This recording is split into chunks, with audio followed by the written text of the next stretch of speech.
구원의 문제에 있어서 가장 많이 하는 질문 가운데 하나는 왜 하나님께서 어떤 사람은 구원하시고 또 어떤 사람은 그냥 멸망받도록 내버려 두시는가 하는 것입니다.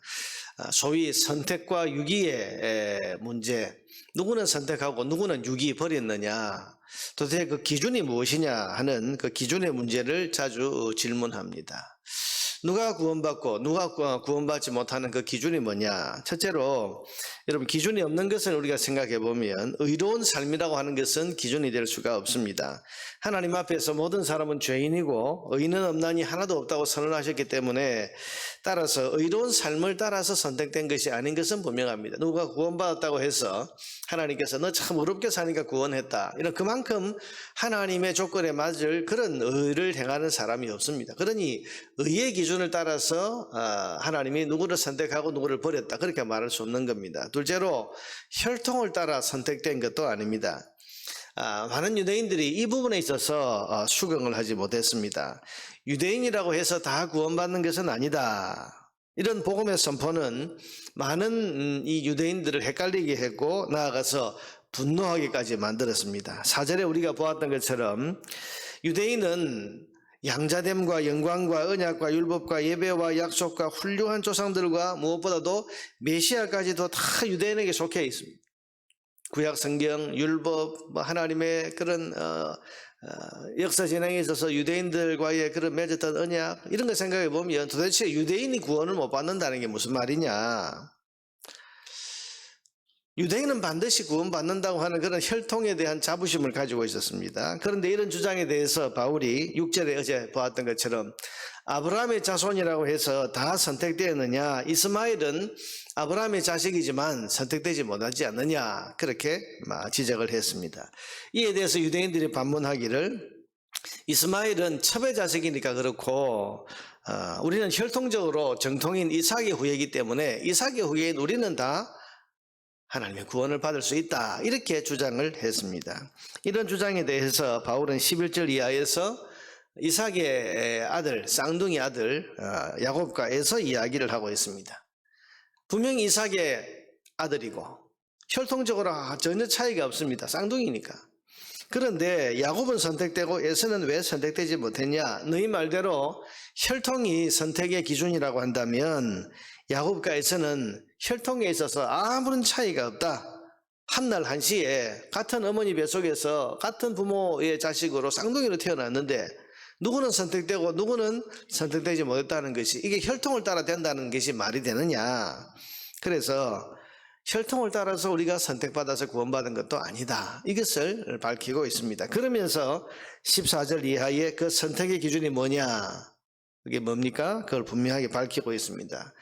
15절에 보니까 모세에게 이르시되 내가 긍휼히 여길 자를 긍휼히 여기고 불쌍히 여길 자를 불쌍히 여기리라 하셨으니 그런즉 원하는 자로 말미암음도 아니요, 내가 이 구원을 정말 원한다고 해서 받는 것도 아니요, 다른 박질하는 자로 말미암음도 아니요, 열심히 수고한 사람이라고 해서 구원하는 것도 아니요, 오직 긍휼히 여기시는 하나님으로 말미암음이니라. 그 선택의 기준이 뭡니까? 하나님의 주권이라는 거예요.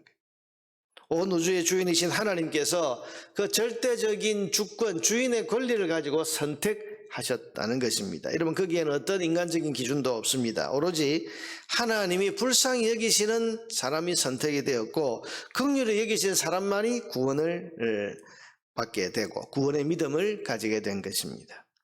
여러분, 유대인이라고 다 구원받는 것이 아니고 이방인이라고 다 버려지는 것이 아닙니다. 유대인 가운데서도 하나님의 불쌍히 여기심을 받은 사람은 구원을 얻었고 불쌍히 여기심을 받지 못한 사람은 구원을 받지 못합니다. 이방인 가운데도 하나님의 불쌍히 여기신 사람은 구원을 얻습니다. 여기에는 이방인이냐 유대인이냐를 따져 묻지 않습니다. 오직 하나님의 자비와 긍휼이 향하는 사람만이 구원을 얻게 된 것입니다. 그러므로 여러분, 우리가 선택되어서 구원받는 믿음을 가졌다고 하는 것만큼 큰 복은 없습니다. 우리가 왜 선택되었는지는 모릅니다. 여러분, 내가 왜 선택이 되었고 여러분이 왜 선택이 되었는지 그 이유는 모릅니다. 우리가 뭐 잘나서도 아니요, 누구보다 더 노력했기 때문도 아닙니다. 오직 하나님께서 왜 그러셨는지는 모르지만은 다행스럽게도, 천만 다행스럽게도 저와 여러분을 볼 때에 불쌍히 여기셨다는 거예요. 긍휼의 눈으로 봐주셨습니다. 이유는 모르지만 설명할 길은 없지만 하나님의 눈에 분명히 그렇게 비추어졌습니다. 그래서 지명해서 불러주셨습니다. 그리고 생명책에 이름이 기록되게 하셨습니다. 이것이 은혜입니다. 이것이 복입니다. 여러분, 진노의 눈으로 죄인을 바라보시다가 그 가운데 저와 여러분의 모습을 볼 때에는 불쌍히 여겨주셨습니다. 그리고 지명하셨습니다. 그러니 이보다 더 큰 은혜, 이보다 더 큰 감사, 이보다 더 큰 복이 어디 있겠습니까? 여러분, 우리는 내가 구원받은 사실, 내가 구원 얻는 믿음을 가지고 예수님을 주님이라고 고백할 수 있게 되었다고 하는 이 한 가지 사실만으로 우리는 평생을 즐거워하고 감사하고 하나님께 영광 돌리며 살아갈 수 있는 겁니다. 여러분, 언젠가 예수님께서 70명의 전도대를 이스라엘 온 마을에 보내시고 이제 전도하러 보내셨을 때에 이 전도대가 나가서 복음을 전했습니다. 그랬더니 예수님 말씀하신 것처럼 제자들이 선포하는데도 불구하고 귀신들이 막 쫓겨나갔습니다. 그걸 보고 이 제자들이 돌아와서는 주님께 보고하면서 주님, 우리가 복음을 전하니까 귀신이 쫓겨나갔습니다. 그렇게 기뻐하고 자랑하면서 말했습니다. 그때 주님이 하신 말씀이 이렇습니다. 귀신들이 쫓겨가는 것으로 기뻐하지 말고 오직 너희 이름이 하늘에 기록된 것으로 기뻐하라. 귀신이 쫓겨나가는 이건 아무것도 아니라는 거예요. 정말 기뻐해야 될 일이 뭡니까? 너희 이름이 하늘에 기록된 것으로 기뻐하라. 여러분, 우리가 신앙생활을 하면서 가장 중요한 근본 중에 근본이 뭡니까? 하나님이 날 선택하셨다. 하나님께서 나를 긍휼히 여기셨다. 이유는 모릅니다. 나중에 우리가 천국 가면 하나님 앞에 서면 혹 물어볼 수 있을지 모르겠습니다. 주님, 도대체 나 같은 사람을 왜 선택하셨고 내 같은 사람을 왜 구원하셨습니까? 아무 공로도 아무 의도 주님 앞에 남들보다 더 뛰어나게 산 것도 없는데 왜 그러시는지 모릅니다. 그러나 주께서 나를 선택하셨고 내게 구원 얻는 믿음을 주셨고 그래서 예수님을 주님이라고 부를 수 있는 이런 신앙 고백에 이르게 하신 것을 보면 내가 구원받은 것이 분명하고 하나님의 은혜가 내게 임한 것이 분명한 것입니다. 우리 모두는 그래서 하나님의 말할 수 없는 큰 은혜를 받은 사람입니다. 그래서 우리는 이 구원의 은혜에 대해서 이게 우리 모든 신앙생활의 출발점입니다.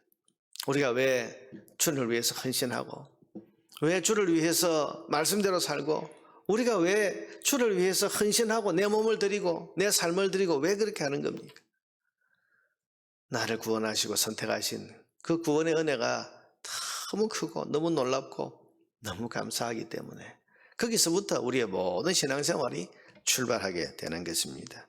사랑하는 여러분, 반세 전에 사랑과 긍휼의 눈으로 저와 여러분을 지명하셨던 그 하나님께서 지금도 여전히 사랑의 눈으로 저와 여러분을 지켜보고 계신다는 사실을 믿으시기를 바랍니다.